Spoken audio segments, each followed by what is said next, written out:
All right, thank you everybody for coming. I'm going to start this meeting, and we're going to begin with the flag salute. And Amanda, will you lead us? Sure.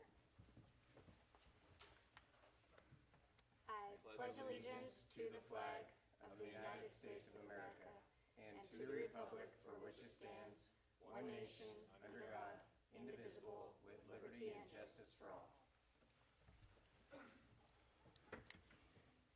Okay, do we have any changes or additions to the agenda? We do not.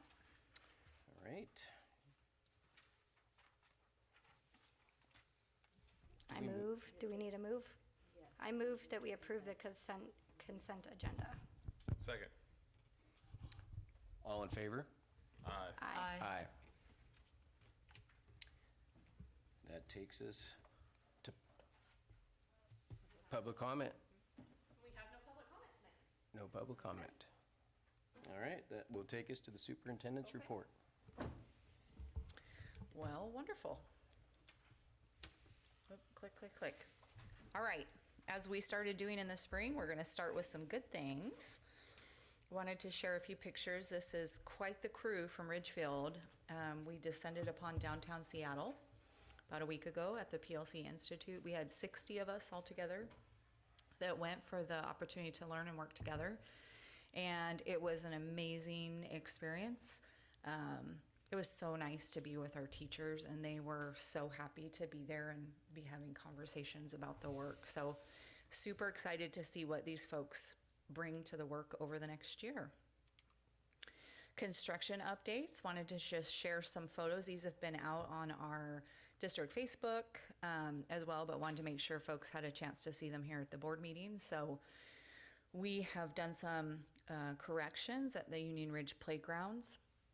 We had some flooding issues, as you are aware, so we were able to pull back all of the turf, fix everything, put drainage in, fix the catch basin, and replace all the turf. So it looks great, and we are very excited for our staff, our students, and especially our recess paras to get back and find that kids can use the playground all the time, even when it rains.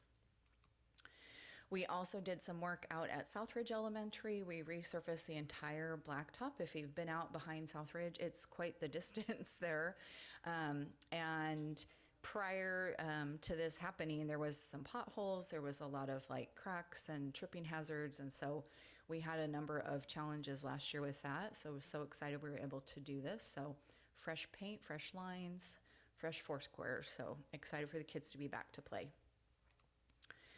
We are also in the process of some roofing projects. As you know, the 3 pictures on the left are pictures in progress at Union Ridge. That first one where you can see kind of the red highlight there is just showing you where the old roof was completely removed. And then you can see where they're doing some work. We're going to be right up to the start of school at Union Ridge A. They have brought on additional crews. They're working 6 days a week. And we're working to get it done as quickly as we can. But it is important for staff to continue to stay out of Building A until we're able to have folks in there safely.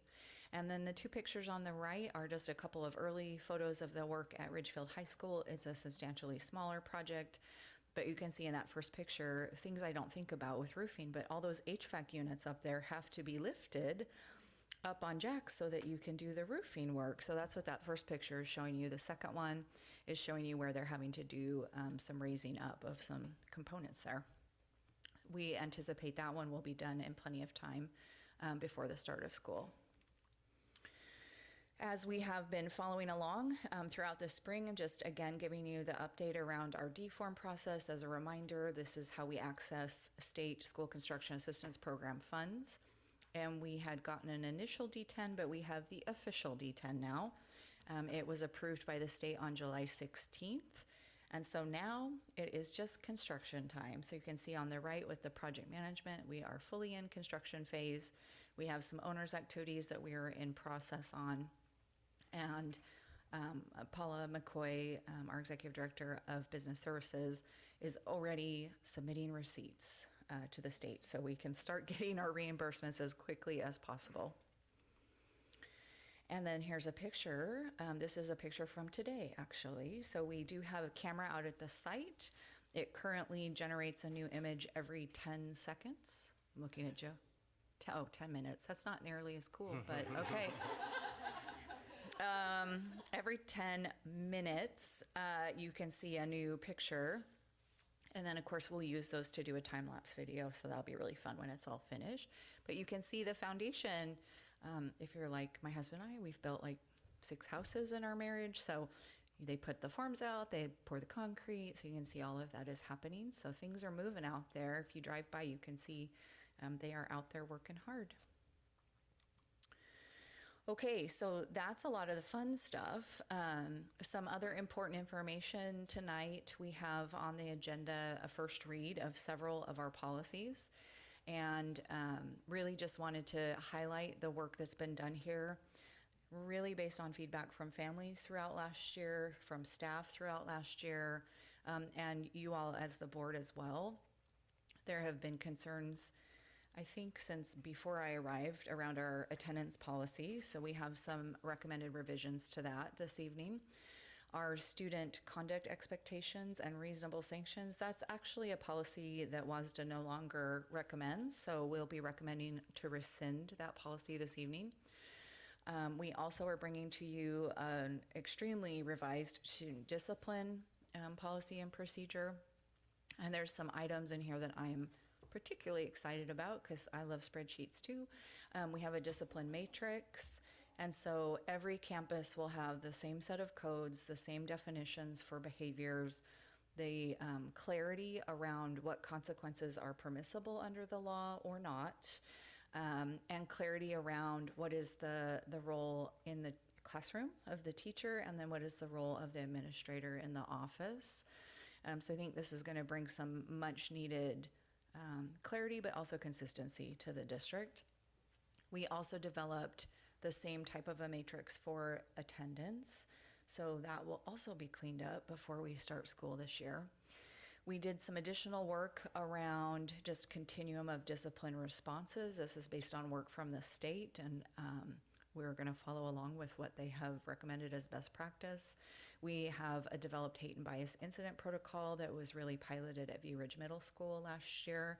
So we've done a little bit of revision and had feedback from all of our administrators to roll that out to all staff this fall. We also have a restorative response plan around incidents of bias, which is a resource list for staff around different hate and bias incidents, and then some resources like children's books, video clips, to help students to understand why you might not say a particular thing. And then our harassment, intimidation, and bullying form, we had just some minor revisions, but it's called out in that policy, so we did that one too. We have a new social emotional climate policy. We're going to recommend that we adopt that. It goes along with the student discipline policy. They kind of cross-reference each other. And then the one that I'm going to spend a little bit more time talking about this evening is the students and telecommunication devices. And we have significant revisions recommended to this policy and procedure. So as I think folks are aware, given that we had 1,200 responses to our survey in our district of 4,200 children, this is the most we've ever had, more than double. I felt like we had the other one that was the highest response from families was when we talked about the carts at the elementary. And I was like, oh, people really cared about that. It was over 400. People really care about cell phones. What I really did appreciate about this is you can see 70.8% of the respondents are parents, not parents who are staff, just parents who have kids in our system. Another 10.8% are parents who also work for us. And then 12.9% were staff. We had a small number of community members and also students that responded as well. We asked some questions about what do you feel the impact of cell phones, other internet-based devices, and social media have on our youth. The first question asks, you can check anything that applies. There are both positive and negative responses. For example, improved motivation or building technology skills. And then there also are some negative items like reduced academic performance or depression. The same question is asked, but it asked respondents to identify only your top three, just as a way to, again, kind of filter what was important to folks. I know you can't read that, so here's the data for you. The impacts on youth, the items, any item that had more than 50% of people responding, so 600 people or more in our community, identified this as an impact on youth of cell phones, personal devices, and social media. You have the item, the number of people, and then the percentage of respondents. So at the very top was distraction and lack of attention or focus, followed closely by technology addiction, anxiety, and then you can see as it goes down from there. I think it's interesting, if you go about 2/3 of the way down, it says negative impact on peer relationships, 71.6%. We also had the reverse of that. We had positive impact on peer relationships, and people did respond that as well, but it was about 21%. So it's a pretty significant difference there. And then when asked to identify just the top three, again, distraction, lack of attention or focus, and anxiety, as well as increased bullying, harassment, and or intimidation, were the top. And on this one, I just gave you the ones that got 25% or more respondents to select that. We asked some questions specific to grade bands. So which statement best reflects your opinion on cell phone and other device use by elementary students? You can see here the blue, 57.7% basically said elementary students shouldn't have these devices at school. 38.4% said we're okay with them having them, but they should be turned off and away for the entirety of the day. We asked the same question about intermediate and middle level, 5th through 8th grade. In this case, we had 25% of respondents who said they shouldn't even bring them to school. We had 61.3%, a majority who said the middle level kids might need these, but off and away for the day. And then we asked about high school. Only 9% of respondents said high school students should not be able to have these devices at school. 47.7% commented that as long as they were off and away, that was acceptable. We had also 39.5% who said, well, they should be off and away, but kids should be able to use them on breaks and at lunch. We gave several options for a general policy recommendation. I've given you kind of the summary tagline here. So no devices, K-12. 9.5% of the respondents, 112 people, that was their selection. No devices for K-8, off and away for high school, 23.1%. Unrestricted for high school, no devices K-8, just 8 respondents. No devices K-6, off and away 712, 23.6%. Very small number again with unrestricted access for secondary. Off and away all grade levels, 22.1%. Off and away with use on breaks, K-12, 13.1%. Off and away K-8, unrestricted high school, 5.8%. And off and away K-6, unrestricted 712, 1.4%. So what I did is I used my math because you really do use math in life. I just like to point out. So general policy recommendations. So those numbers I just shared with you are on the right side of this screen. People could choose to answer one or all of the questions in the survey. So there were 1,200 respondents, but not everyone answered this prompt. We had 1,180 responses to this specific question. And when you look at all of the different choices, when you look at elementary and intermediate no devices, there were several options that had that as a component. So you'll see the 112, that's the no devices K-12. The 272 is the no devices K-8, off and away for high school. The 8 is the no devices K-8, unrestricted high school. So those are the numbers. I showed my work just like my math teachers taught me to. And so you can see when you add all that up, and if you check the percentages, they do indeed add up to 100%, or 1,180 total responses. So at elementary and intermediate, kindergarten through 6th grade at this time, 57.5% said no devices, and that should be our policy. The next closest was off and away all day at 29.4%, which is about half as many people. At the middle school, 7th and 8th grade, by far the most popular selection was off and away all day, again following the same process there.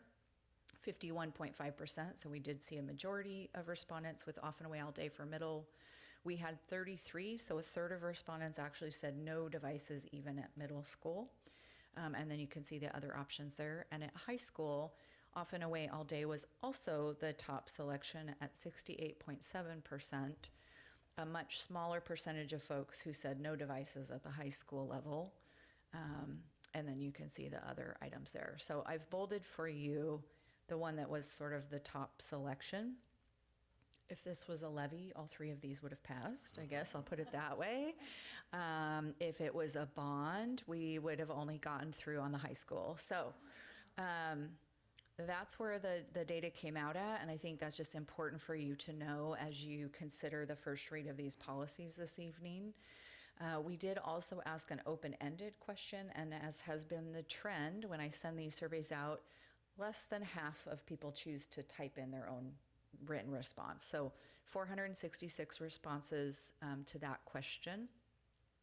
The most common type of response was something about a full ban or a stricter policy around cell phones and personal electronic devices, 130 comments. So that's about a third of the people who made written comments.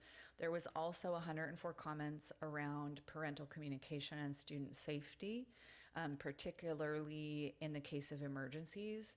I thought it was important to list some of the emergencies that people shared, such as school shootings, also bus issues and changes in after-school plans. And I'm not sure I would call that an emergency myself, but those were the types of items that were mentioned. We also had a group of comments, 63 comments, around inconsistent enforcement. Particularly, this was focused on the high school. So just really wanting to ensure that if we're going to do something, that we're all going to do it, and we're going to do it consistently, which I totally agree with that.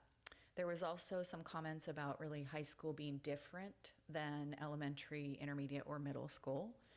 There was some questions about what exactly does off and away mean. And then we had a number of responses about smartwatches. There were several comments that called out smartwatches as a major distraction, especially at elementary and middle school. I think our staff are seeing that while parents are less likely to give a cell phone to an elementary child, they will give a smartwatch to a student, which has text capacity and internet access and all kinds of things. And so we heard from staff that that's been a distraction. We also had a handful of people that basically said, but we should not include smartwatches in this policy, and we want the smartwatch because I can track where my student is, their physical location. So I would just wanted to daylight for you that we have mixed feelings about it. But overall, it's 44 people who even discussed it out of the 1,200 that took the survey. There was a few comments about exceptions for medical and special needs, which is written into the draft policy. So for students who have a 504 documented plan or an IEP, an individualized education program plan, where there might be a need, such as a student who has type 1 diabetes and they're tracking their sugars, then we would allow for those items, but it would have to be documented in a conversation with the school. And then a range of community concerns, everything from there's inappropriate content on the school-provided Chromebooks to unhappiness with district communications to use on buses. So it was a kind of a myriad of other items. And then a small number of comments around we shouldn't be banning phones. We should be teaching students how to use them responsibly. That was less than 2% of the respondents who made comments of that nature, that it was a missed opportunity to teach digital citizenship. So I wanted to share that. I thought it was fascinating how many people responded myself. So I think that gives you a good sense of where our community and our staff are at. And again, the largest group of respondents was parents. So, and with that, I will very quickly mention that at the end you can check out, we had framed the article from the groundbreaking from the Reflector, and it turned out beautifully, so make sure you get to see that. just a way to commemorate that celebration. And then I did want to mention this Saturday is our back to school bash down at Davis Park. I'm looking to make sure I'm not giving the wrong information, from 9 to 2. And we have backpacks for Ridgefield School District students who need them. They get to go through and pick out the backpack that they want. We have school supplies for Ridgefield students and for neighboring district students if needed.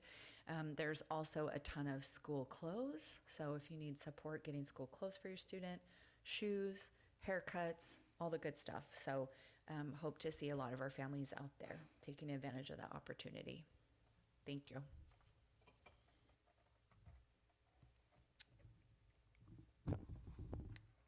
Okay, so Donna, do you have anything for board communication? I guess I should turn on my microphone. So I don't have anything tonight. Thank you. This is a very well-attended meeting. And I did listen to part of the audio book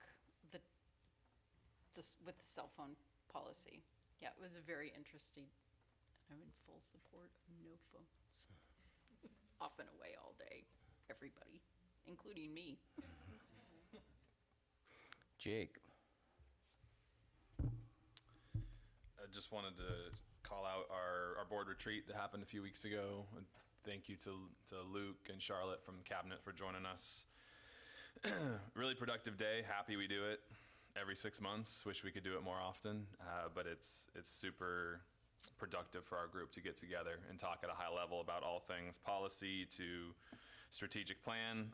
Very excited. I assume most people in the room and many on the listening online took part in one of our strategic planning initial launch sessions. That was just kind of the groundwork for where we're headed, and there'll obviously be many steps ahead for the community and our staff and students to engage. So very excited about that. On the note of cell phone and attendance, those are policies that are super important for the future of our district, and I think I want everyone in the audience and everyone in the community to know that when we talk about things, we always talk about what's best for kids. And I think a lot of parents and people have opinions as to what's best for their child, and I hope everyone can be open-minded as to us making sure that academics is the focus and individual growth is the focus. And so when we are met with an opportunity to revise or look at a policy's importance as cell phones, I just want the community to know that we're truly looking at what's best for our kids, and we have test scores and a lot of requirements that we're looking to up for our students, and so anything we can do to help achieve that, I think this board is absolutely committed to. So just wanted to reference that in terms of policy and the retreat we had recently. Lastly, picking back up my monthly office hours, I'll be back at Bunny's once a month alongside City Councilor Ryan Davis. We're going to do our district city kind of hybrid approach so people can come talk about issues regarding the city as well as the school district. Our first will be Wednesday, September 24th, 4 to 5 at Bunny's, and we will do that monthly moving forward into the rest of the year. So that's all I got. Thank you. Thanks, Jake. Amanda?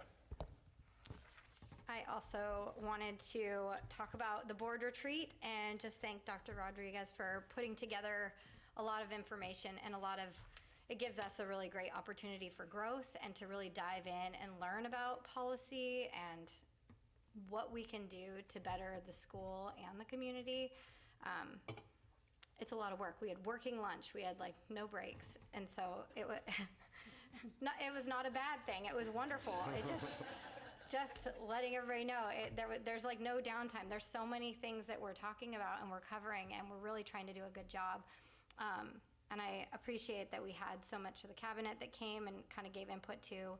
We went over a little bit of the cell phone policy and what's happening in the larger community and different school districts around us. And so we were able to like look at kind of their new updated policies. It's definitely happening, not just here. It's everywhere is kind of diving in.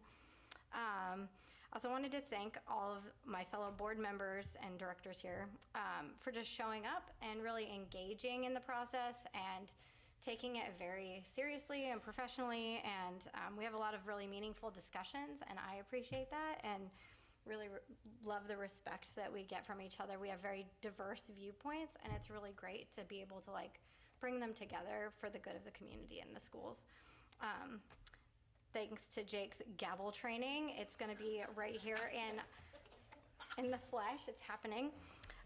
And then also, I just wanted to thank everyone for taking that cell phone policy. I know I put it out on my personal social media too, and just requested a lot of feedback. And feedback on those kinds of things really helps us know what's best for the community and what everybody is wanting us to do, because we are really just the voice for what you need and want. So that is all. Thank you. Thanks, Amanda.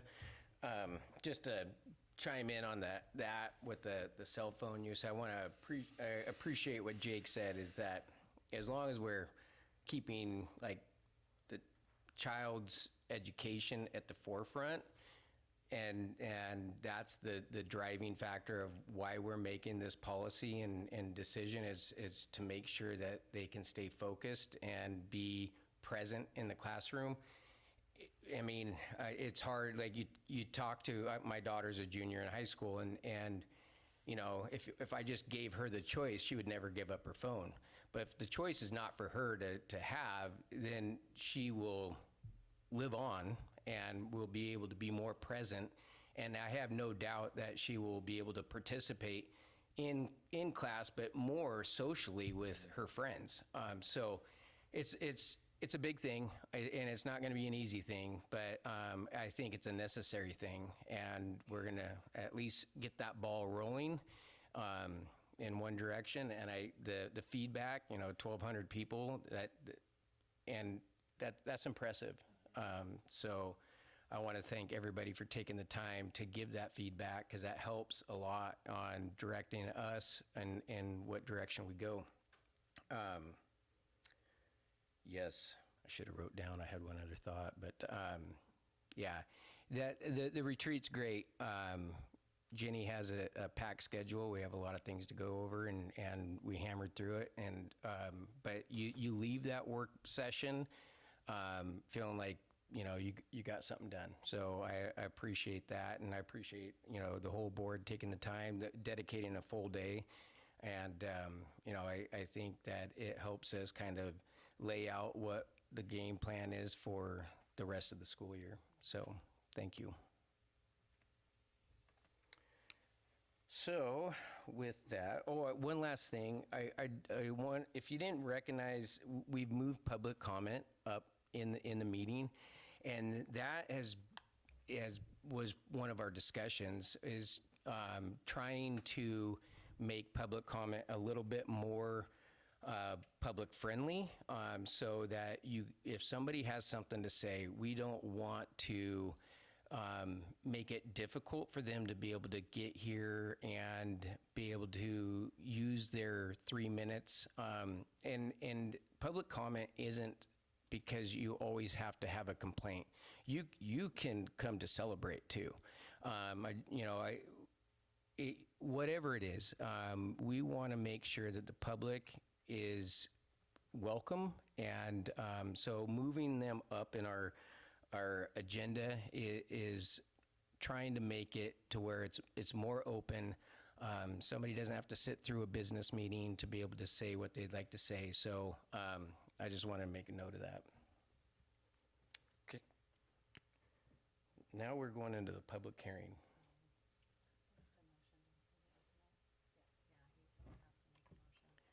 Can I get a motion?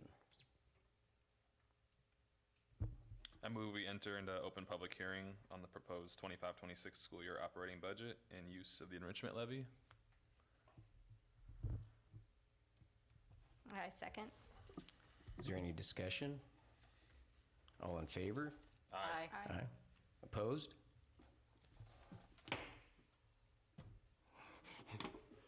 Right, Jake? Very exciting.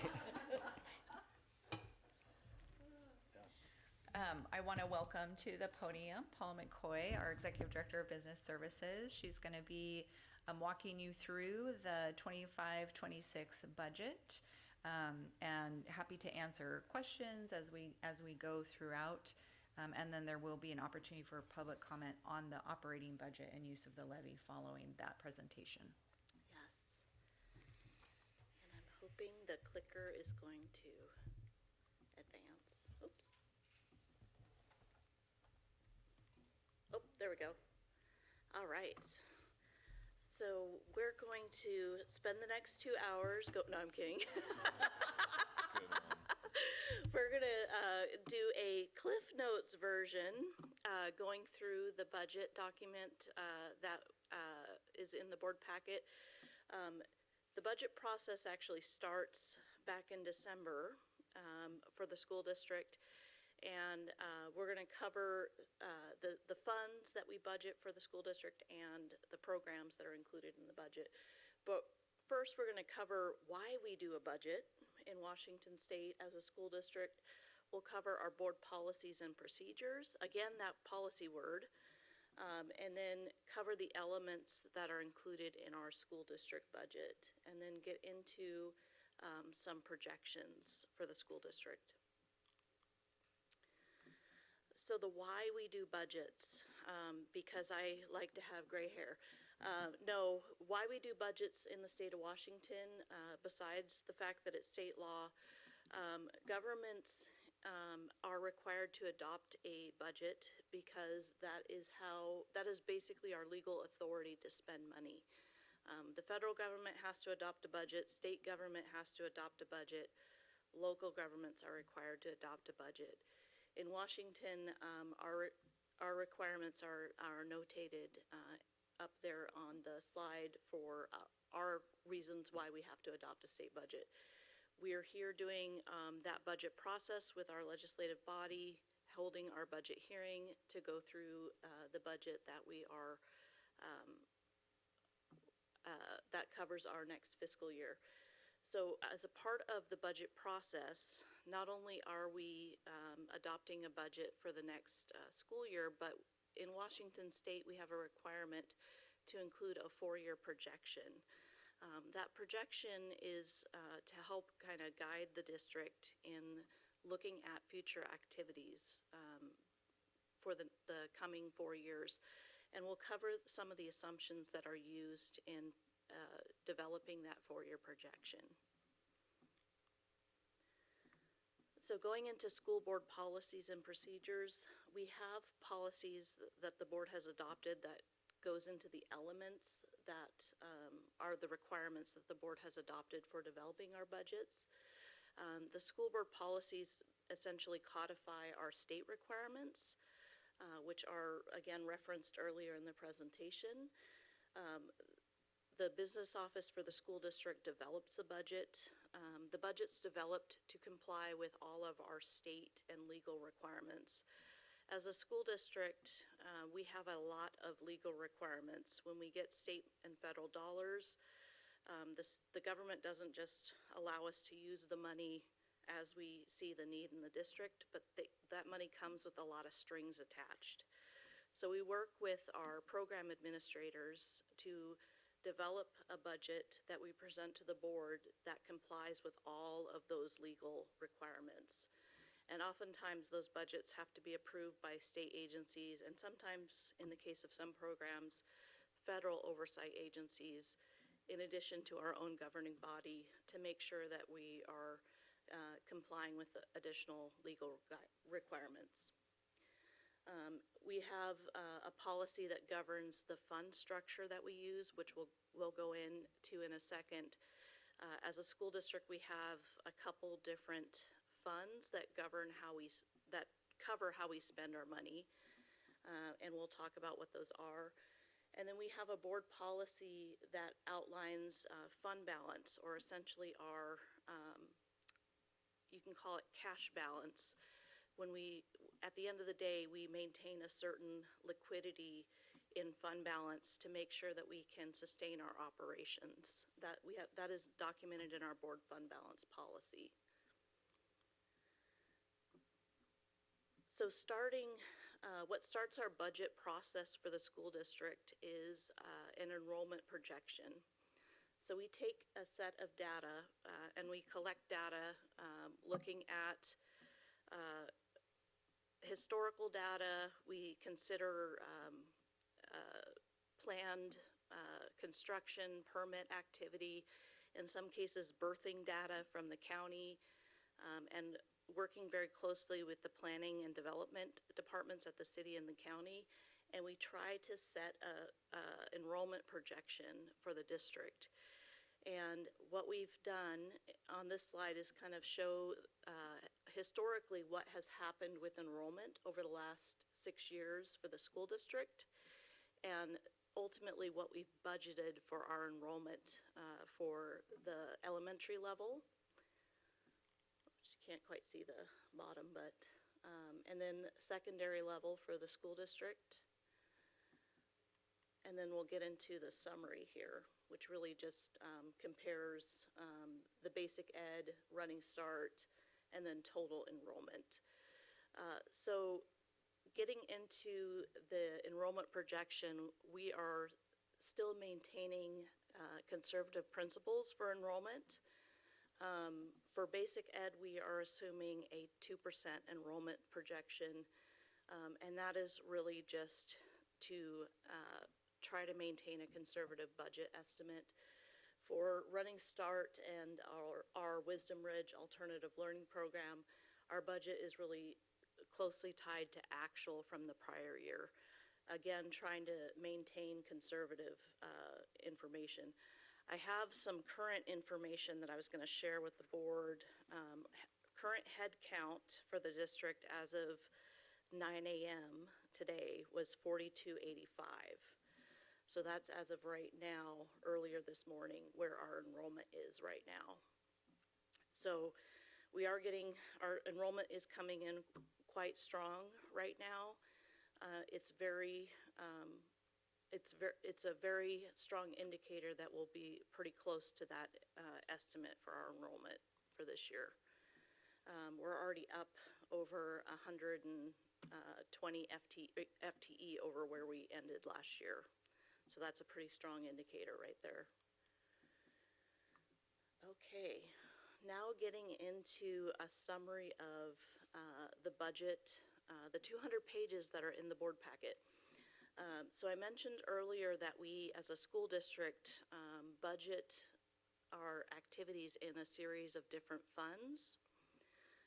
The main fund that we use is called the general fund, or our general operations fund. That fund accounts for, or is the fund that we use to pay for all of our employees, our supplies to run the district, our maintenance, our curriculum, our athletics and maintenance operations and technology. So that's our general operational fund for the school district. And we'll get into more of the details behind that fund here in a second. The Capital Projects Fund is used to construct buildings and do major maintenance projects for the district.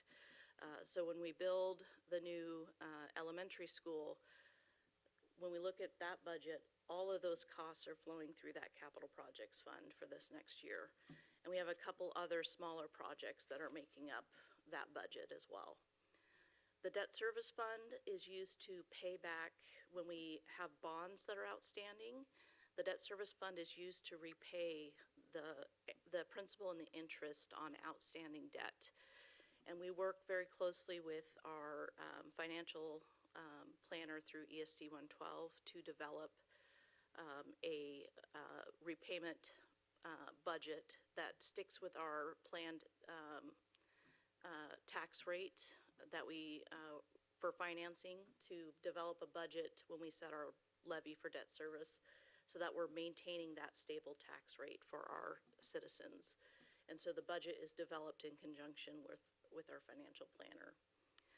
The Transportation Fund is used to fund capital acquisition of buses.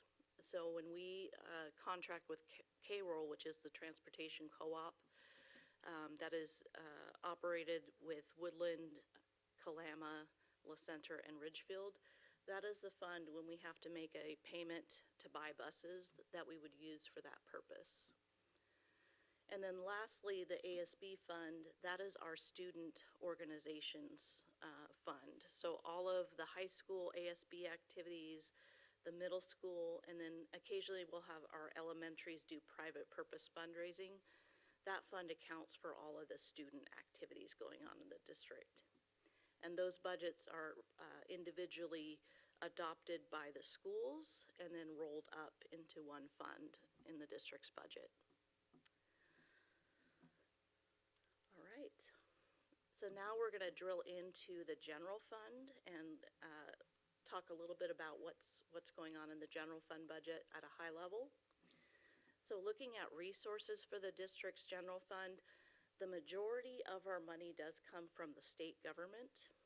You can see that brighter blue is the state apportionment funding. When we talk about our enrollment for the school district, we get an allocation per pupil from the state, which funds a portion of our staff and a portion of our supplies. I say a portion because the state does not fully fund us as a school district, which I'll talk about a little bit later in the presentation. We also get some additional supplemental state funding for special ed, some English language learning assistance support, and some additional supplemental learning programs. That is the lighter blue program there. And then we also are fortunate to have a levy that our citizens have passed. That accounts for approximately 17% of our funding for a school district. That supports what the state essentially does not fund for our school district. It also supports our athletics and enrichment programs here at the district. And we'll cover a little bit more of what the levy supports here in a second. Federal funding, federal funding that we receive supports our federal special education program, our nutrition program, and then a little bit, we received some title funding for our needy students. We'll talk, well, actually I'll talk about it now. We did actually lose some of our federal funding this year through the federal budget. The federal budget decreased federal funding to school districts. We've lost the funding that used to provide funding for teacher professional development, migrant assistance, and then some Title IV funds that used to help support some of our programs. Those were all eliminated in the most recently passed federal budget. So those programs do not exist anymore in our district. And that is the revenues coming into the district. Now looking at expenditures, or how we're using those revenues, the majority of the expenditures are actually for people. For our district, when we employ staff, that's about 76% of our budget. However, we have another chunk of our budget that goes to pay for contracted staff.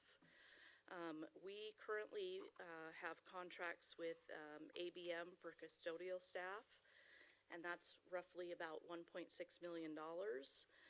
We also have food service staff through Chartwells, which is an additional $1.3 million. And then that transportation co-op that I mentioned earlier through K-Whirl, all of our bus drivers are contracted. So when you add up all of the contracted employees plus our employees that we hire and pay through Ridgefield, that's about 85% of this next year's budget added together. So 85% of our budget for 25-26 is actually staffing for this next year. And then the 15% that's left is going towards purchased services, supplies, and then a tiny bit for travel.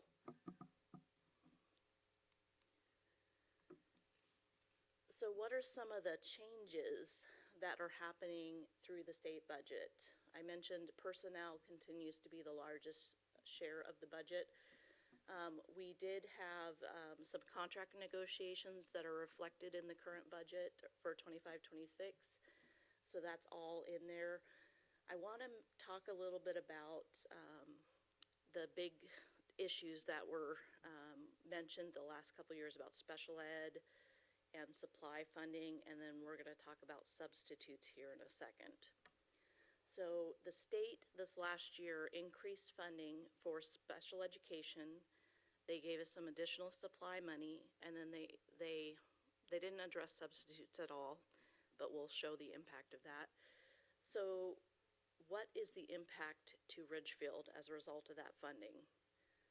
Well, we didn't actually see a reduction in our deficits in any of those programs.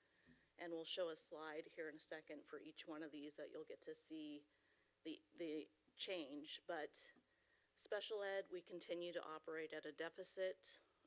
For 25-26, if we follow the budget, we're going to be at a deficit of 1.9.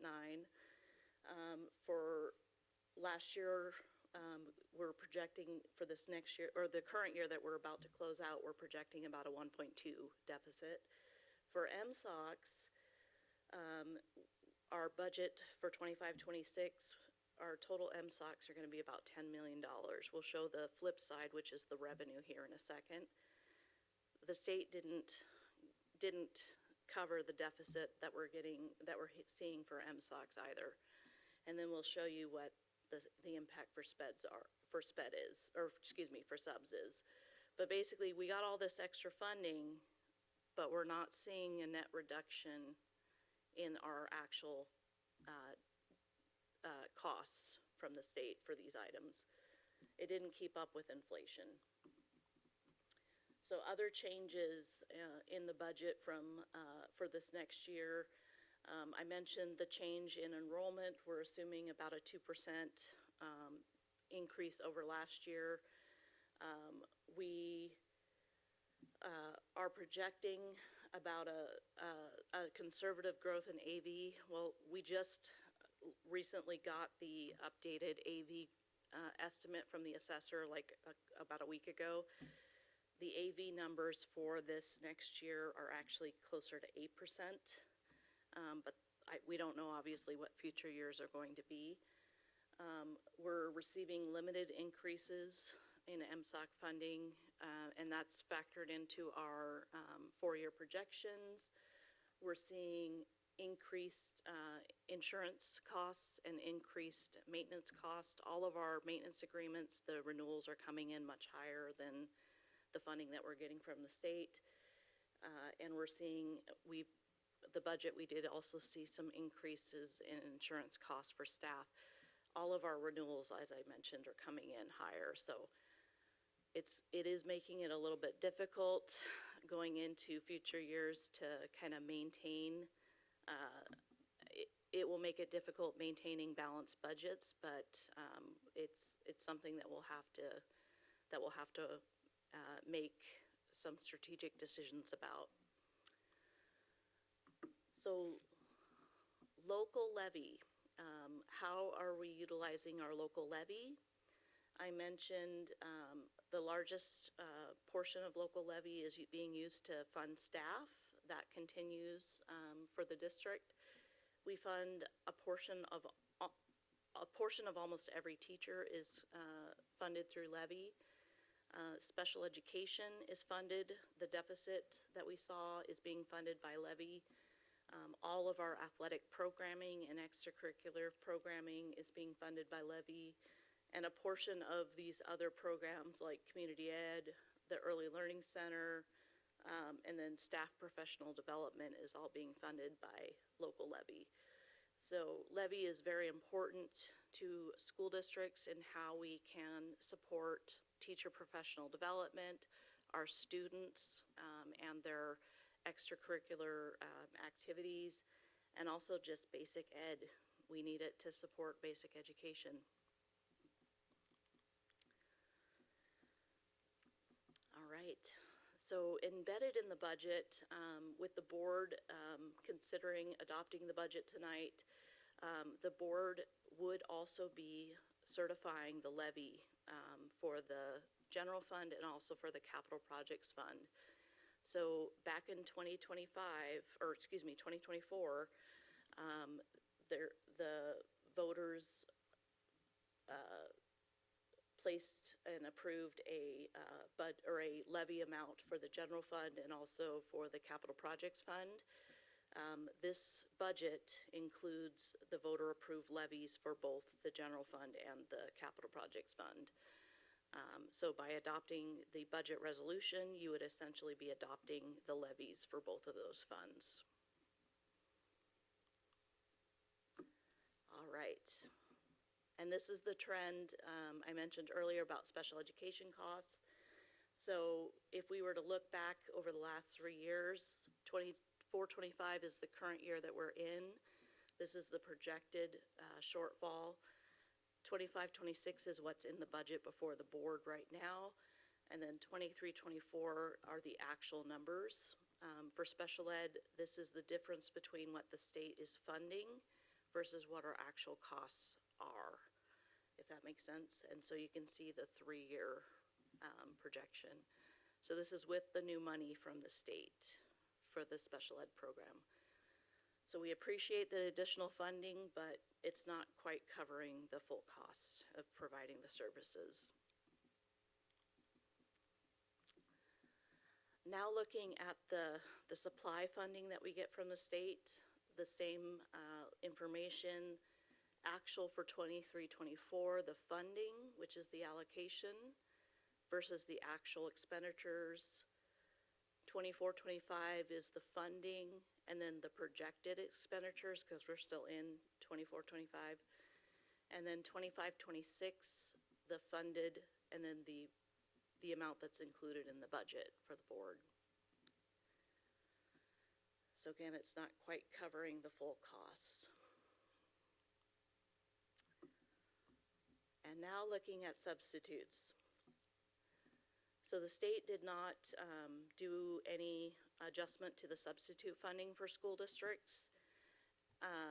The state only funds, as a recap for the board, 4 days for funded teachers per year. They do not fund any substitute days for classified staff at all. We are required by law to provide 10 sick days to each staff member employed by the school district. So that math doesn't quite math. So potentially people could take, well, they could take as many days as they have available, but they only give us funding for 4 for every funded teacher. And we have unfunded teachers. But we have classified staff that also need to take days that we need to staff substitutes for in the classroom. And we don't get any funding for those.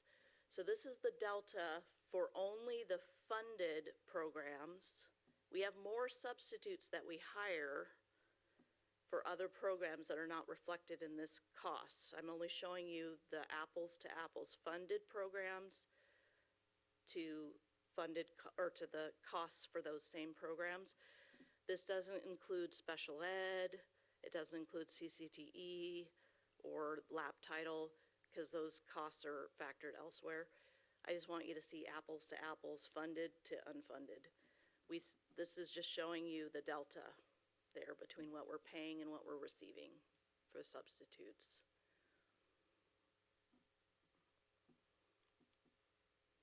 I'm going to pause here to see if there's any questions, because that's a lot of information. Paula, what's BEA? Oh, basic ed, Okay. yeah. Is there some kind of, when it comes to substitutes, aren't there some benchmarks as if someone subs in our district so many days, they're entitled to benefits? Can you speak to that a little bit to help refresh us? Yeah, so once an employee is projected or anticipated, is a better word, to work more than 630 hours, they're entitled to paid medical benefits. So medical insurance. And roughly how many in recent years, how many qualified for that in our district? Maybe 15 to 20. Okay. It depends on the year. And what does it cost for sub benefits per employee, Paula? $15,000 a year. Yeah. Yeah. So So when you're looking at that, if you want to go back one slide, Yeah. you're looking at the deficit. A good chunk of that, probably 35 to 40%, is the mandatory benefits we have to pay under state law. Which is also not funded. Yes, none of that is funded at all. Yeah. Can you go back to the expenditures pie chart? The 85%, I was getting thrown off with the math. Can you clarify Yeah. that? Yeah, so if you add up, so what's not in the pie chart, Okay. so the certificated salaries plus the classified salaries plus employee benefits, that is 76%. But then you add in, in the purchase services, there is 1.6 million for ABM, Oh, okay. 3.7 million for transportation, and then 1.3 million for food service. Got it. And then the net nut of all those combined is the 85%. Got it. Okay. That makes sense. Thank you. Yep. Great question. I'll jump in with a question Yeah. about Yeah. our long-term subs in that same category as just a day-to-day sub. Like if we know ahead of time that we're getting a long contract in, does that factor in the same way? And how so?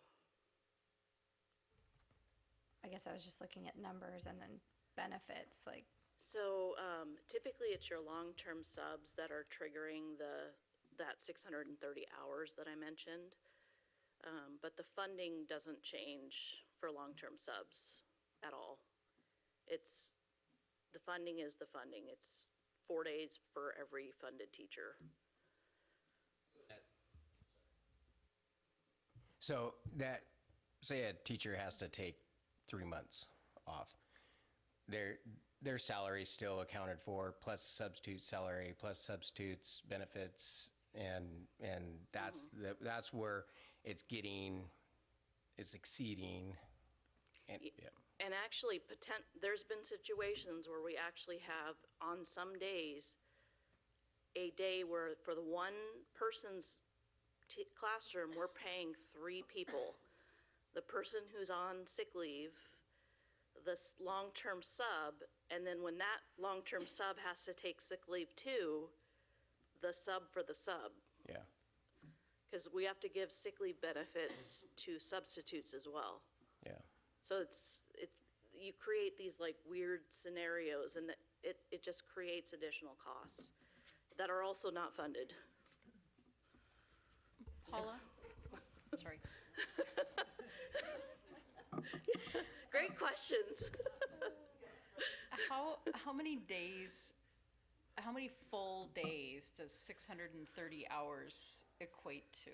Oh, I didn't bring my phone. 630 divided by 7.5. 7.5, okay. Yeah, what's that? 81 days. 84 days. Yeah, so basically like just shy of a half a semester, or a semester. So the 84 days divided by 5 would give you the weeks? The weeks, yeah. Okay. Thank you. Yep, Remember, we have 180 school days, yeah, so they're working almost about half, yeah. right? So if they're working 2 to 3 days every week that school's in session, they're gonna trigger the Yeah. benefits. The other thing I just wanted to point out, and this is the same issue that we have with the basic education with our certificated staff, is the state does not fully fund what we pay. Yeah, that's the other issue that we have, yeah. So for even, and when we get to the 4-year, well, we'll talk about it now. When we get to just our regular staff, we're talking about a component of staff, which are our substitutes.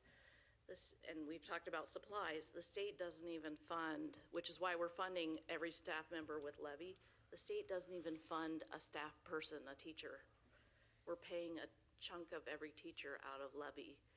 So if we were to hire even another teacher, which is why when we get to the 4-year projection, you'll see what you're gonna see. Every teacher that we hire, every para we hire, there's a chunk that's not being funded at all by the state. So when you think about the enrollment, because Paula talked about, we're projecting a conservative but a 2% increase, Yeah. because you can drive around and see the houses going in, Yeah. right? every time the enrollment's going up, then eventually that's going to trigger the need to hire another teacher. And Yeah. for every employee that we need to add to serve our students, there's an increased deficit that's Yeah. being picked up by our local taxpayers via levy. Yeah.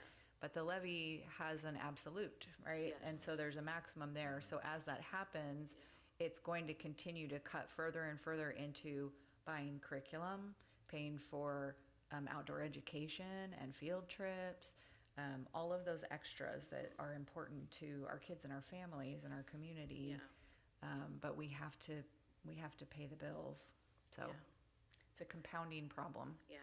Those are all strategic decisions that will have to be addressed. So Paula, Yes. One Go other ahead. question. Go ahead, Brett. Yep. So with special ed, that seemed to be we went from 600,000 to 1.9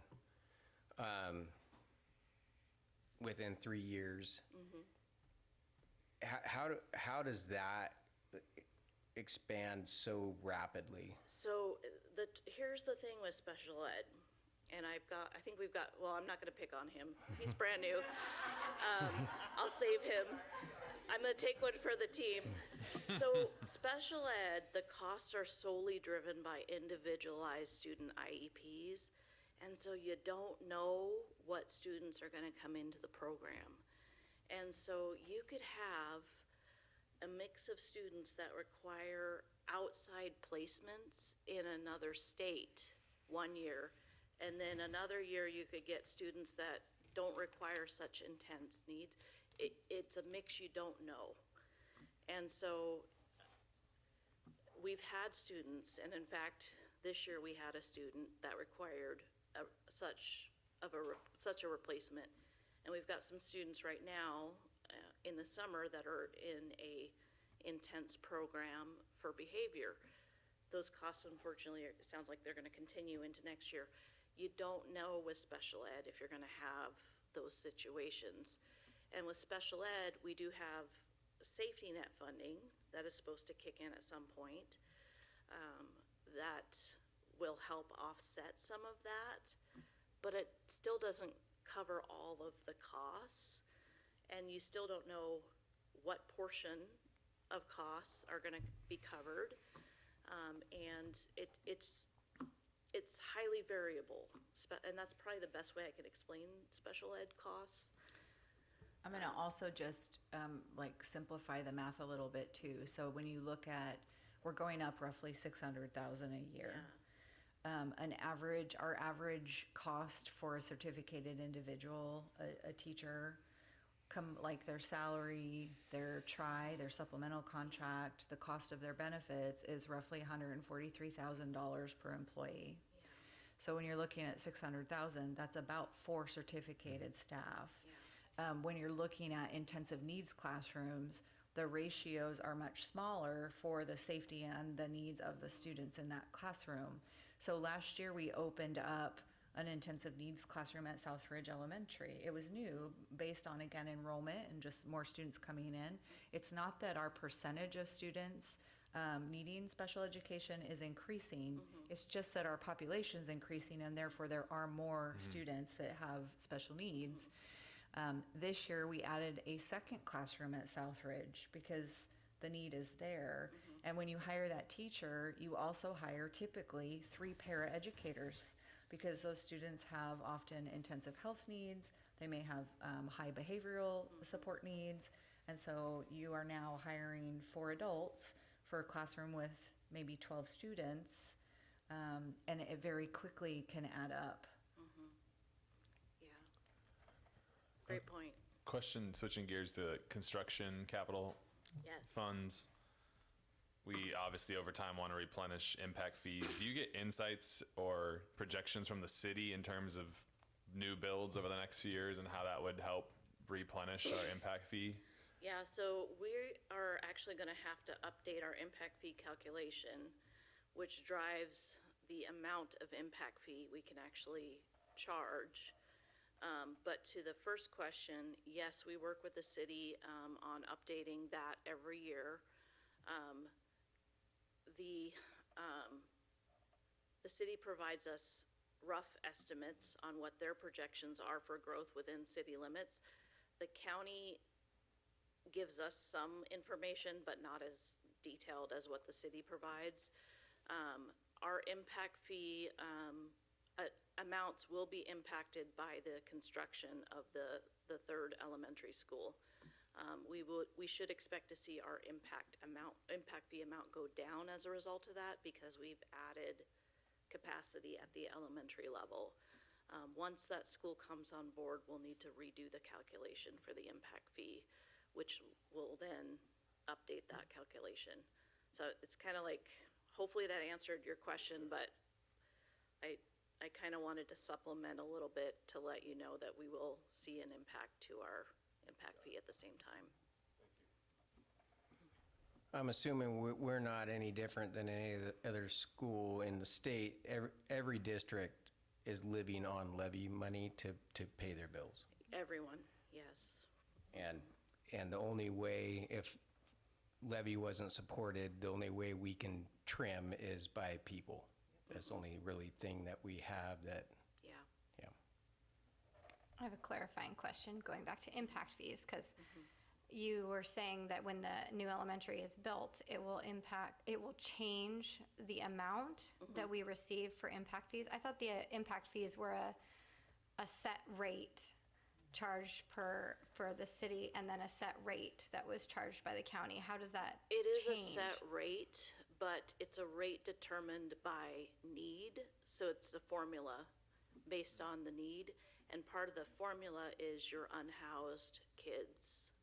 And we're required to update the formula once we address the construction of the school. It's not unlike SCAP, right? So when we've talked about the SCAP program, we're eligible for a certain amount of money through OSPI based on the unhoused students, right? And based on the square footage that we have.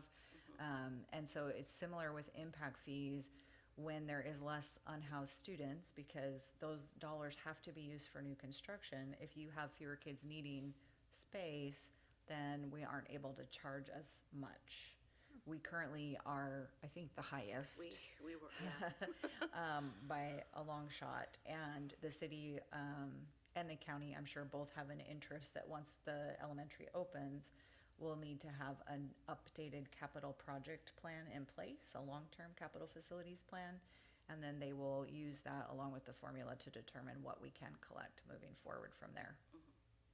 Can you just keep us apprised of that, when that change will be coming, and kind of if you have an estimate of how that will be changing? 'Cause I think the community cares a lot about those impact fees and how those dollars are spent. So knowing if that amount is going to be going down significantly, that will be important for the future of our, planning.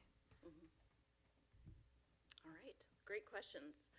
That was also a great segue into the capital projects summary. So I mentioned earlier that we have a couple projects that are in the budget for this next year, the biggest one being the construction of the new elementary school.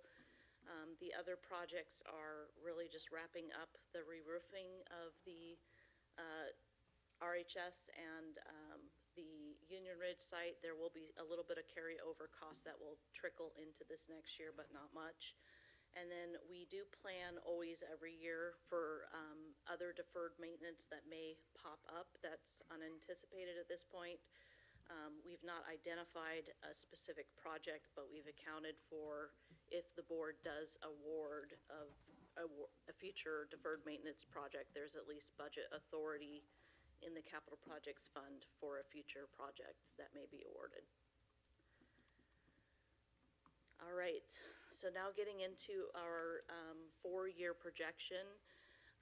When we develop our 4-year projections for all of the funds, we have to make a series of assumptions.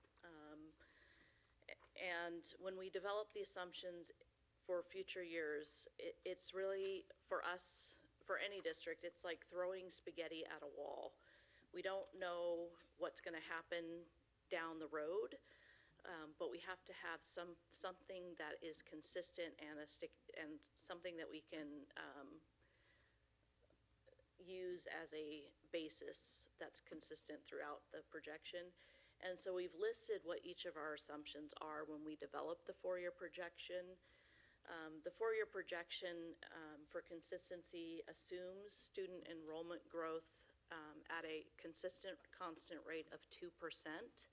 So when we develop our revenue projections, which are driving the next 4 years out from the current budget, we're using current state formulas, which could change in years 2, 3, and 4. And we're adding the enrollment formula, assuming a 2% growth. So that's our basis for revenues. We're using AV growth when we look at potential changes to the levy. We're using an AV growth factor of 3%, and that's for years 2, 3, and 4. Obviously, if AV fluctuates away from that, it's going to change those future years. And then we're using known and existing employee bargaining agreements. And then we have an estimated IPD from the state, which could change in future years. So those are our key assumptions when we develop the four-year projection. And obviously, as we look out in future years, what's going to really change the four-year projection is for every employee we hire. That when we talked about 85% of our costs being in staff, remember every person we hire, there's a chunk that's unfunded by the state. So we're not getting any funding for every body that's hired.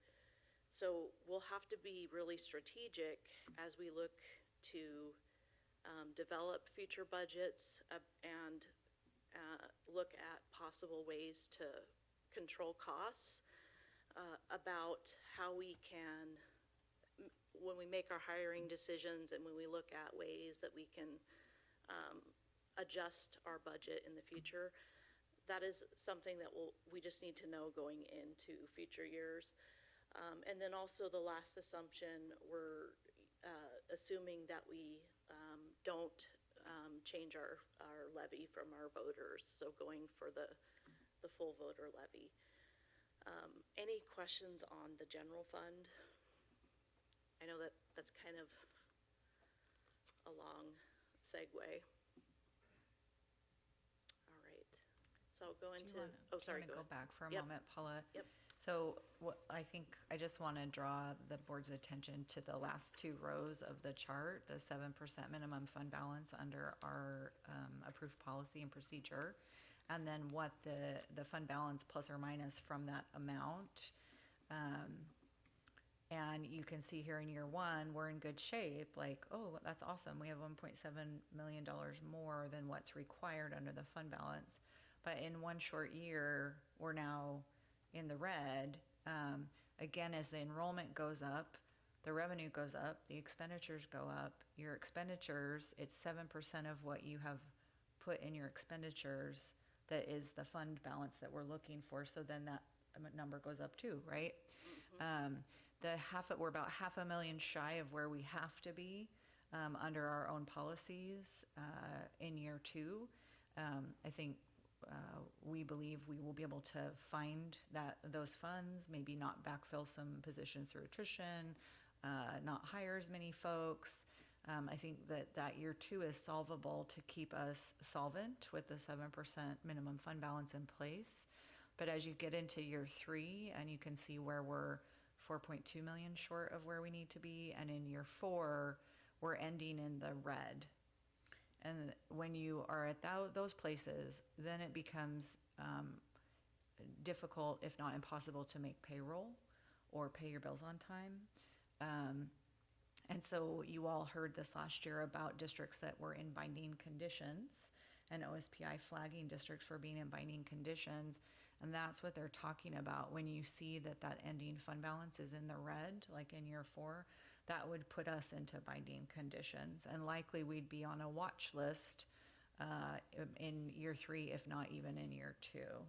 So just important to understand that as we move forward, we have to be really thoughtful about any position that we fill or any position that we add, because as Paul already talked about, for every position, there's a deficit that's not covered that's going to eat into those other costs. And that's why you see that swing there because again, the majority of our funds go to pay salaries and benefits of our employees. All right. So now looking at 4-year for the next few funds, capital projects, this 4-year is really just developed to finish working with our construction project manager to finish out the K3 construction, and then to address the roofing projects that are planned with the capital levy. So that is the 4-year projection for that fund. Debt service fund, this is developed using the existing bonds that we have outstanding. So it takes into consideration the debt service requirements for the existing bonds, and then the financing plan working with our financial advisor through ESD 112.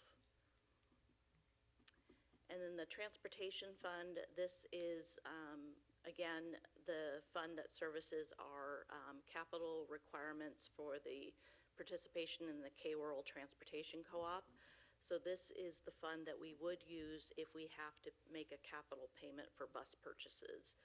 And if for years where the co-op decides that a bus purchase is not necessary, we would not make a payment out of this fund in those years. And then the ASB fund, this the budget is developed modeling the behavior of our students who typically take larger trips every other year. So it's just modeled after the historical activity for the fund. Those are the assumptions. Paula, are there revenues just simply student fees and fundraisers? Yes. Anything else? No. Okay. No. ASB activities they're all fundraiser revenues.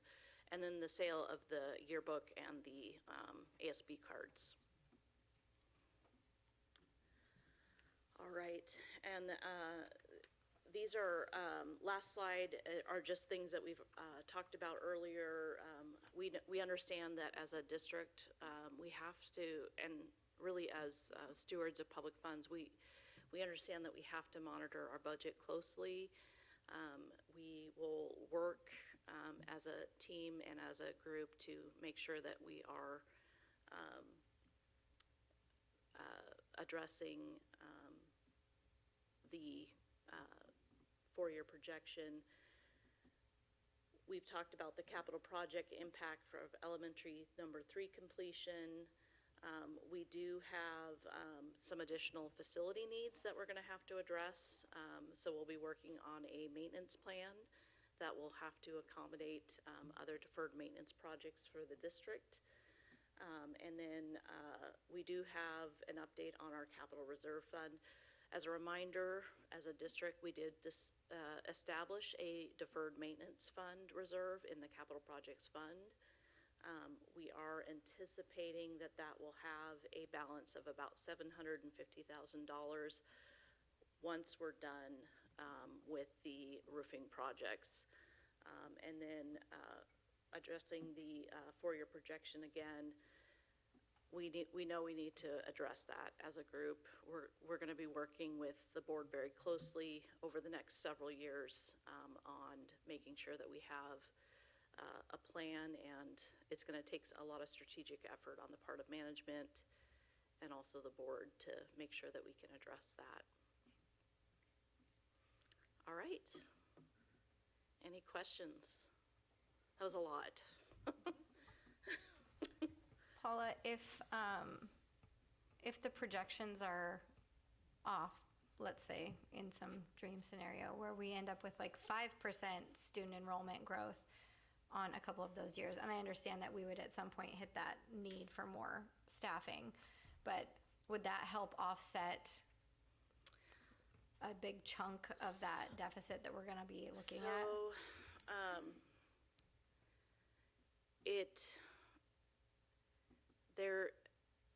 Additional revenue, as long as your revenue exceeds your costs, it would help offset it. You have to balance it because we need with added kids, you need additional staff. we have to have teachers to teach the students. So the short answer is yes, but we would have to be strategic about how we did that. That's probably the best way I could answer that question. Okay, another question. When does the bond revenues that we're getting, when do those expire? And would running another bond, because I know our EP&O levy will expire in 3 years, but if we were to run another bond at some point to offset some of these deficits, is that a possibility? So bonds No. can only be used for construction Oh. of facilities. I guess I mean a levy then. So and are you can't have talking a about the capital levy? I was thinking of just another revenue source and just throwing out, because I know we're collecting bonds over a long period of time, and at some point those are collected on. Yeah, Yeah. it'll be something for the board to consider. We're a couple of years out, but in 3 years, our current EP&O levy will be up for renewal again, and our capital levy will also be sunsetting. So at that point, we could consider another capital levy, technology levy, or an increase to our EP&O levy rate, or a bond, depending on the needs and the long-term capital facilities plan. One of the things that the legislature did in this last cycle, which I think they saw as addressing the concerns of K-12 public education, was they increased the rate that we can, the cap for the EP&O levy. So they raised it by $500. So if you think back to all of our levy presentations, there's a maximum rate and there's a maximum dollar amount per student. And here in Ridgefield, because of growth, we've always maxed out the per student amount. With the increase of that, we could actually have a levy rate of almost $2.50, which is the other cap.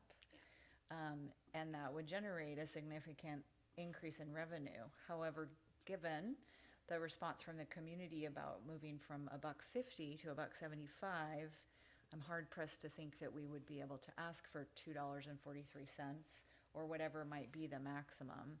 And this really came out as you think about your advocacy at the state level.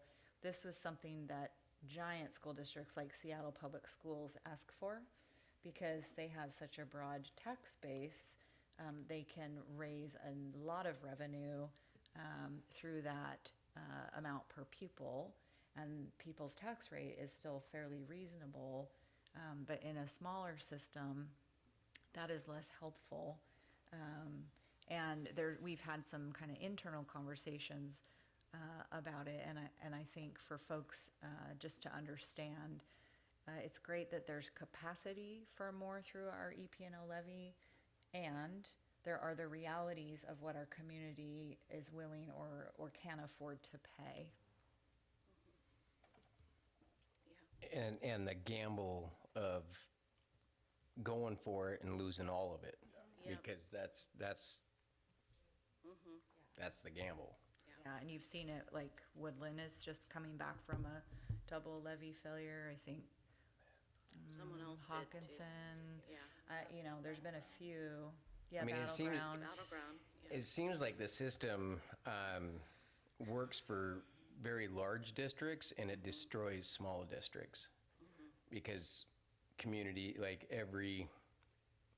they can't diversify it, spread it out, like you said, through all those students. And this is it's like a deferred tax. The state doesn't want to, they're saying we're saving on taxes, but they're just deferring it to the communities. And then if that community is struggling or a declining community, they're not going to vote for it, and then there's further decline. So, I mean, this is tricky business, but I want to just say I appreciate you, acknowledging it and working through it. It's not going to be easy for anybody involved, and but recognizing it, knowing that that's the hole that we're getting ready to step into, and maybe we can divert it as much as possible.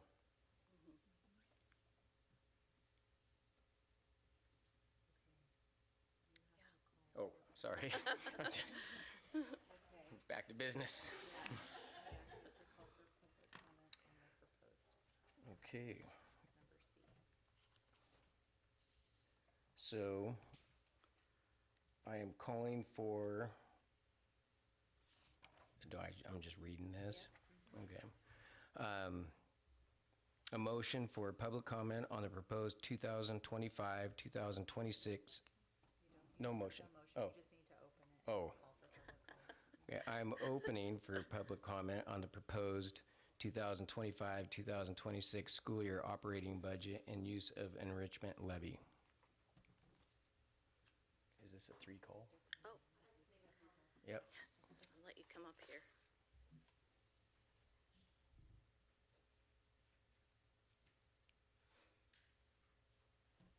Hello, I'm Ashley Taylor. I work in special education at Union Ridge as a paraprofessional.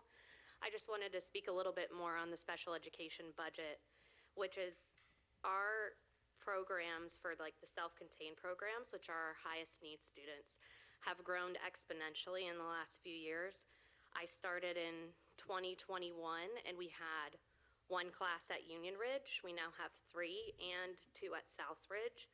And we have expanded to add 2 more classes at Sunset as well. So we've had massive growth when you talk about the amount of staffing in that section. So I just wanted to comment on the increase in staff there.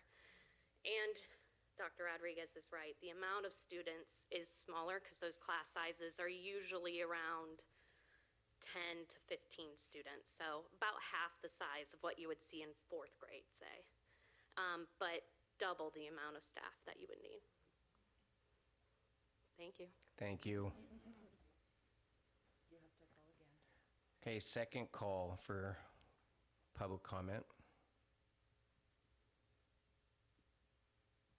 Third call for public comment.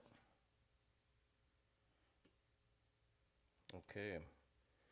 Now I'm gonna. Okay. Can I get a motion to close public hearing?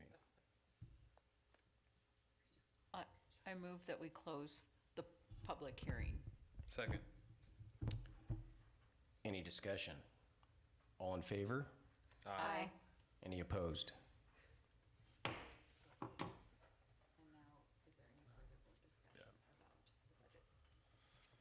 Is there any further discussion?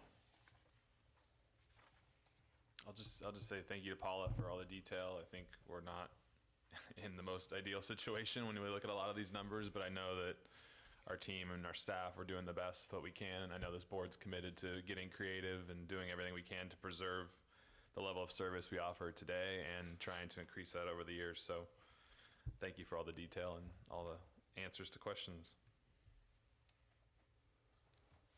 Yeah, I agree. The numbers are scary. That's the unfortunate part because it's a different animal. You can't just go work harder. You know, it's different. And so, but, you know, it is the business that we're in, and one way or another, we will hopefully figure it out. I know we'll figure it out. And yes, thank you. Okay, that takes us to old business, which we have none. New business. We do. We have quite a lot of new business. So the first item is a recommendation for approval of resolution number 2025-2026-001, adopting the budget for the 25-26 fiscal year, the 4-year budget outlook, and the use of the enrichment and capital levy funds. You have the memo, but you've already received all the information and had an opportunity to look at the full budget package, which is available on our website for anyone who cares to look at that. We are recommending approval. I move we approve resolution 2025-2026-001 to adopt the proposed 25-26 school year operating budget and use of enrichment levy. I second. Any discussion? All in favor? Aye. Aye. Any opposed? That takes us to item 10B, which is to approve the school board meeting calendar for the 25-26 year. We looked at a first draft of this during our retreat. Just a couple of items to make the public aware. We are going to continue to have our meetings at 5 o'clock p.m. on the second and fourth Tuesdays of each month here in the Columbia Assembly Room at the Ridgefield Administrative and Civic Center. The exceptions have to do with holidays. So in November, that second Tuesday would fall on Veterans Day, which we are closed for the federal holidays. So the one meeting in November will be November 25th. There will also only be one meeting in December, as we won't have our meeting that would have fallen on winter break. And then, as has been our practice, there will be only one meeting in the month of July because of summer holidays. So we recommend approval of the Board of Directors' regular meeting calendar for the 25-26 school year. I move that we approve item 10B as written. Second. Any discussion? All in favor? Aye. Aye. Opposed? Okay, I gotta get used to that. 10C, we are also bringing to you a recommendation to approve the purchase of the builder's risk insurance for elementary school number 3. We are required to have a builder's risk insurance policy for the duration of the construction project. It covers materials used, the scope of the project, all the different things. Resulted for us in 3 separate policies. The total cost of the combined policies is approximately $236,095, and the policies are being acquired through Davidson and Associates Insurance. Again, a recommendation to approve the purchase. I move that we approve item 10C as presented. I second. Any discussion? All in favor? Aye. Aye. Opposed? Thank you. Item 10D is a recommendation to rescind school board policy and procedure number 1430, audience participation.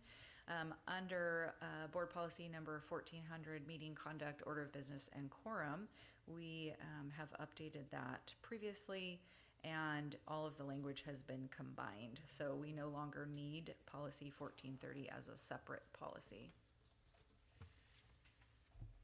I move that we approve item 10D as presented. Second. Any discussion? All in favor? Aye. Aye. Opposed? Taking us to one more rescission request.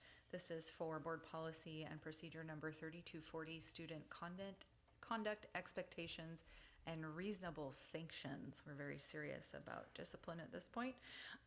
This policy is no longer recommended by WASDA as a model policy, and as we already have spoken a little bit about, we have a significantly updated student discipline policy that we're bringing to the board for first reading tonight, making this policy unnecessary as well.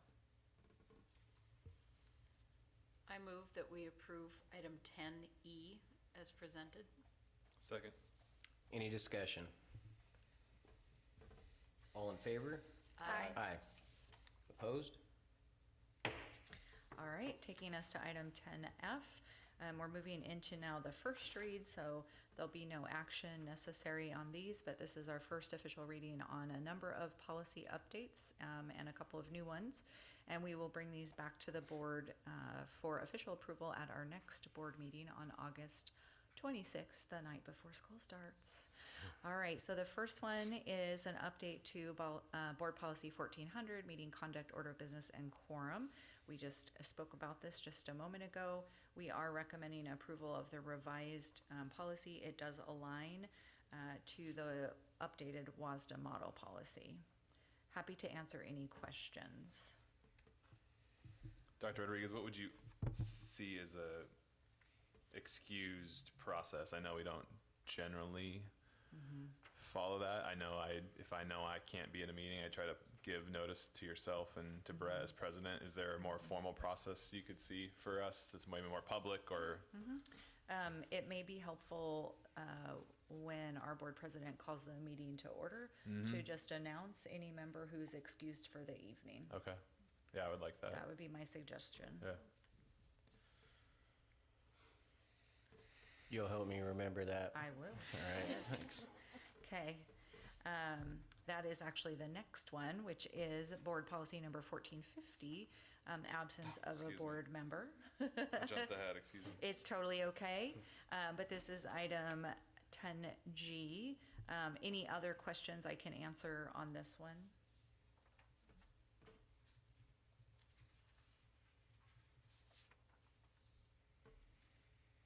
Okay.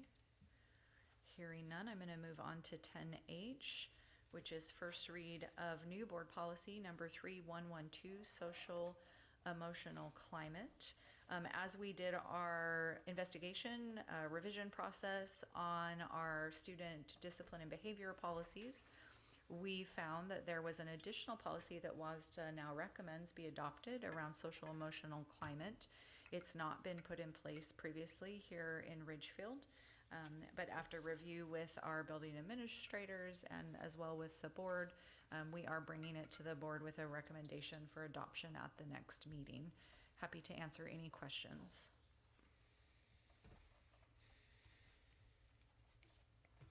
I think we're good. All right. Moving on to 10I, first read of revised board policy number 3122, excused and unexcused absences. We had a lot of heated conversations about this over the last year.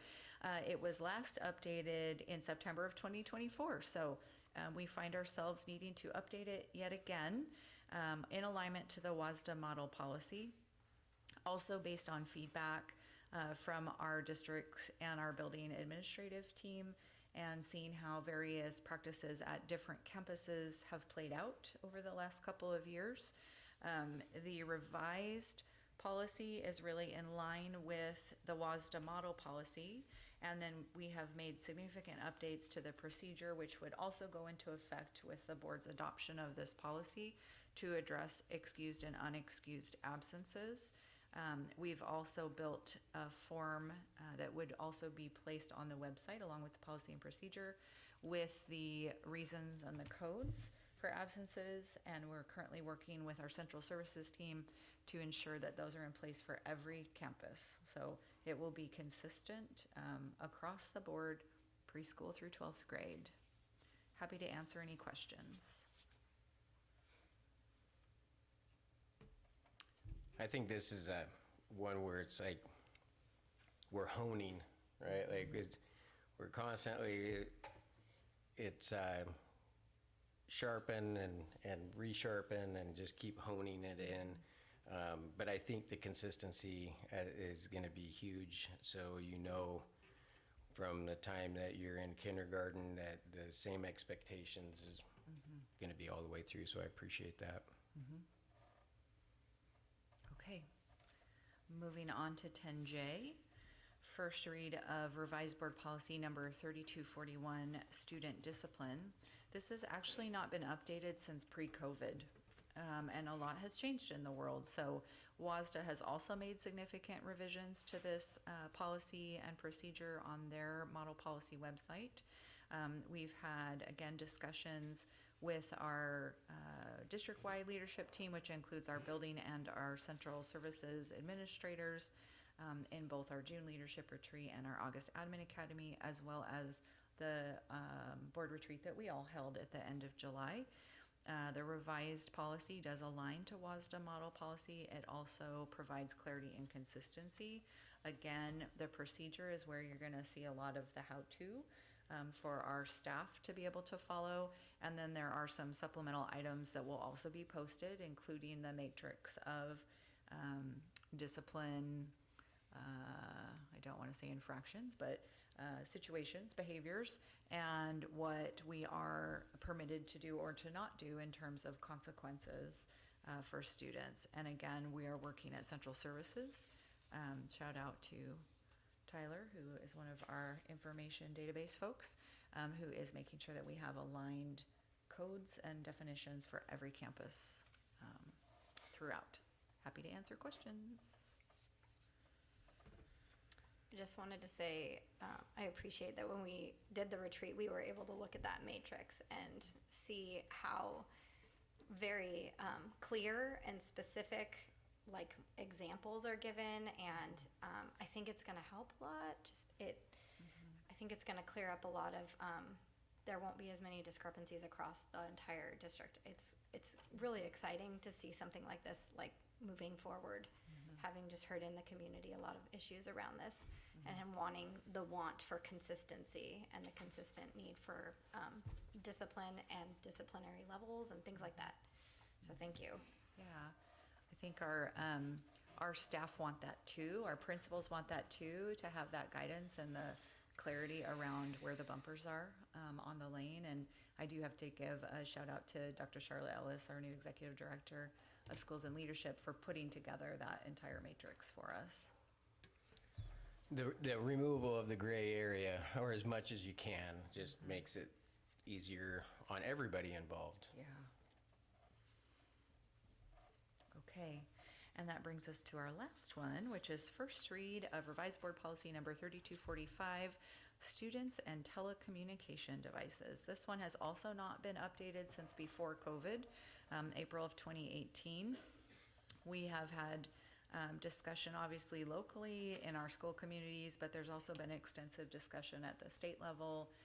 OSPI, our state superintendent, Chris Reichdahl, has really made clear that he expects to have some type of a cell phone and device policy in place at every district.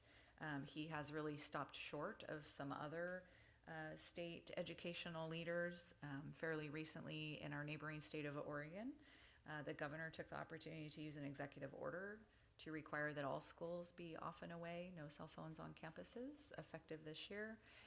State of Texas also passed similar legislation. So in Washington, we have a lovely history of local control, and it also means we have to do a lot of the lift with some of these things. So you'll recall also in June, we had a group of Ridgefield High School and View Ridge Middle School staff that came and spoke with us on behalf of their book study group around The Anxious Generation by Jonathan Haidt.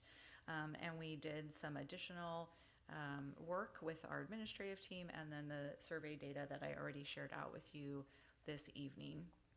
We are going to be recommending the draft policy and procedure that is before you, which would eliminate any devices, personal electronic devices, and they are listed out in the policy, including smartwatches and all the things at the elementary and intermediate K-6 level, and moving to an off and away all day policy for View Ridge Middle School and Ridgefield High School, grades 7 through 12. And we are in the process of looking into and purchasing, pending approval of the policy, something called, they're basically pouches. So at the next meeting, I'll bring you a video, but it is, they're being used at concerts now, other venues where people don't want folks videotaping or taking pictures. And so it goes into basically a pouch. It is locked. The student will be able to keep their own phone with them all day long, but they will not be able to access it and use it. And at the end of the day, it's a very easy magnetic unlocking system. And then they have their phone for after school. So if they have transportation, conversations, athletics, changes with activities, they'll be able to use their phone after the school day is concluded. Question. I think we talked about it, but earbuds or, headphones, is that going to tie in with the same policy? Because I know that, then you can get music off your watch and Yeah. So it's listed, correct? Is that I was just looking to see. headsets? Is that categorized as that? I believe it's listed in the definition. that would be in as off and away as well. Kids not walking around with an earbud in their, yeah, good. Dr. Rodriguez, is it a correct statement to say that as you broke down the K through 6, the 7 through 12, our proposed policies align with the favorite choice of the surveys? Is that correct? It does, In each yeah, case? with the Yeah. majority choice. Yep. In all cases. And also in alignment with some of the feedback, there are again exceptions in the policy around perhaps a student who has a medical need and needs to track. So we have made exception for that. And the other thing I think that's important to call out just for the public and for families to be aware, and we've embedded it in the draft policy, is around communication between students and families during the day. And so it's like going to be OG, like you go to the office and you use the phone if you need to call home, and parents, you can call the office and someone will answer the phone and they can write the message down and get it to your kid. We used to live in a world where this is how you did it. So We're I going have old faith. school. Old school. We are going old school. You got to start remembering phone numbers again, because I know Yes, that's not a thing in our current era. Yeah. I know. No payphones either, but I have faith we can figure it out. I have a question that, when I was reading through, one of the exceptions was that teachers could allow it at their discretion at the, I believe at the high school level, but I don't think it's specified, during class for instructional use. And I'm just curious, like, how that's going to be monitored. Because I feel like to make this work, you really have to have complete buy-in from all the staff. And yeah, and I know it says that also, that the staff needs to be mindful and model the policy as best they can, because there is not a restriction on staff. But how is that going to be implemented if they need that? Yes, so it would require, because there is a device that is necessary to unlock the pouches. So if a teacher had a specific lesson objective and standard they were working towards that would necessitate or be the best option for students to use cell phones in their classroom, they would have to coordinate with one of the administrators in the building in advance so that they could have access to an unlocking device for that class period. And I do agree with you. I think consistency is going to be the key. All of our principals are going to be reviewing the content of all of these policies during our in-service days. So pending the outcome of the board decision, we will be ready to start implementing on day one. And another question around the pouches. Are they going to be for just 7th through 12th grade is what I would kind of assume? Okay, so K through 6, we're just No devices.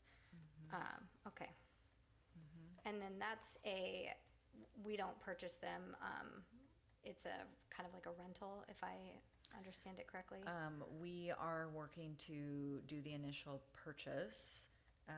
We don't want there to be any barriers to this, and I am not a huge fan of fees for families. So we are saying no to some other things, so we can say yes to this purchase. The pouches last approximately 4 years. It's a little bit like our Chromebooks. So if you think about it that way, that students will be able to use them, and then over time we'll get on a replenishment cycle where we're only purchasing a portion each year.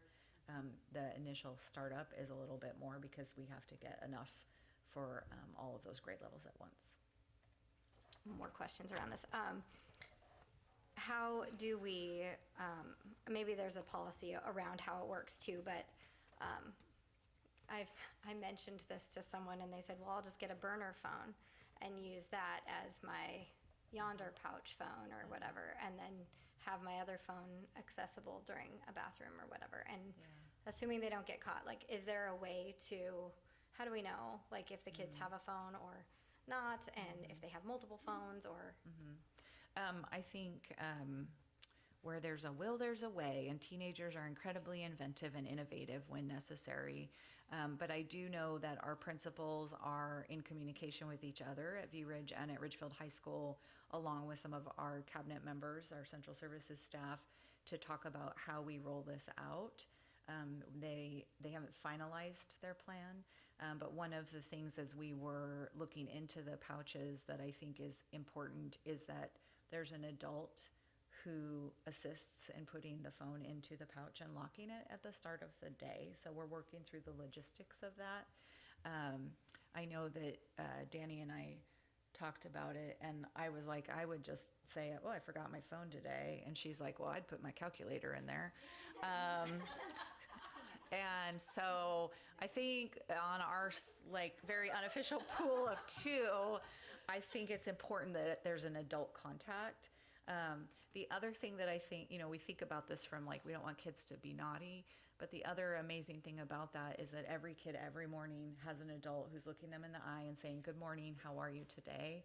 And that probably does more to decrease disciplinary issues than anything else we could do. So. One last question. So say next meeting we approve the policy, what would the proposal for the pouches idea look like? And I don't think that would be one that needs board approval. It would just be a in-house purchase decision from leadership. Yes, yeah, so pending your feedback this evening, if we have reservations or concerns, but based on the survey feedback and our previous conversations and tonight, I would anticipate that we're gonna be able to move forward. Like other purchases, it's not out of a dollar value that we would bring it to the board. Sure. It's just part of our internal business system. I don't know that we will be able to have them here for the first day of school.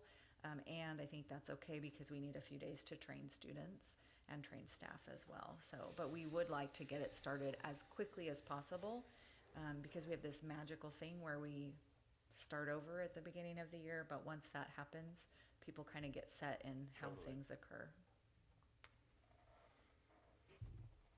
So, this is gonna bring some attention, right? Like, and JT, you're gonna carry it, right? Like, a lot of it. But I do think that this is one of those things that, unfortunately, we can't sit by and do nothing. We have to do something. So, logistically, I'm trying to think, like, how do you herd all the kids and check the phones in at the end of the day and uncheck the phones, and what happens to the kid that didn't unlock his phone, right? Like, there's going to be logistic nightmares, but I think once we can get over those initial hurdles and get through a couple months of pain, then we get to see the benefit of the reward. But so I just stay strong. Yeah.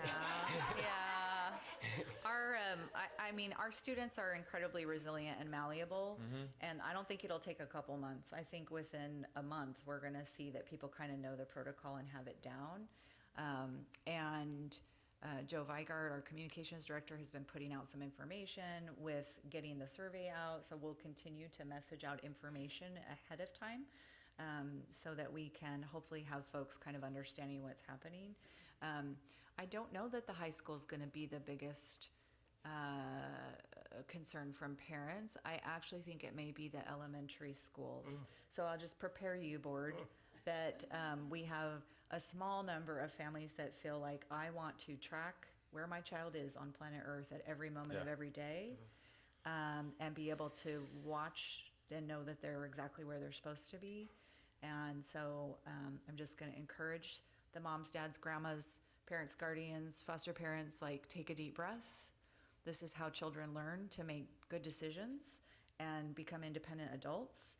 And I promise we will keep them safe at school. Okay. All right. So that takes us to executive session. Do you have a little piece of paper? Thank you. We do have need for a brief executive session for the purpose of discussing concerns about an employee. And I would request 15 minutes. Okay, can I have a motion? I move we enter executive session for 15 minutes. I second. All in favor? Aye. Aye. Aye. Opposed? We have to say 15 minutes, which would bring us back at 7:05. Yes, thank you, Donna, for saying that into the record. I'm writing it down. Thank you.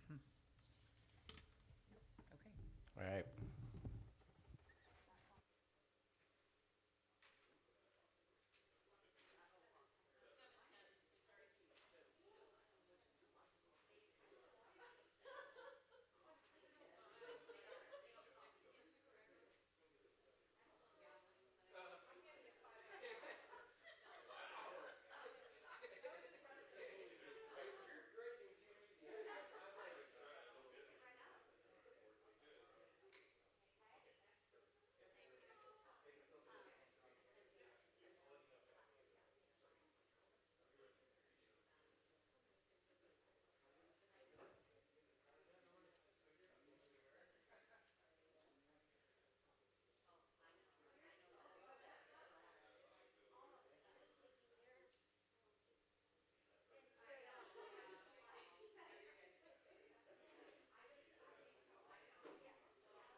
We are going to extend executive session for 10 more minutes. We will be out of executive session at 7:20.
go.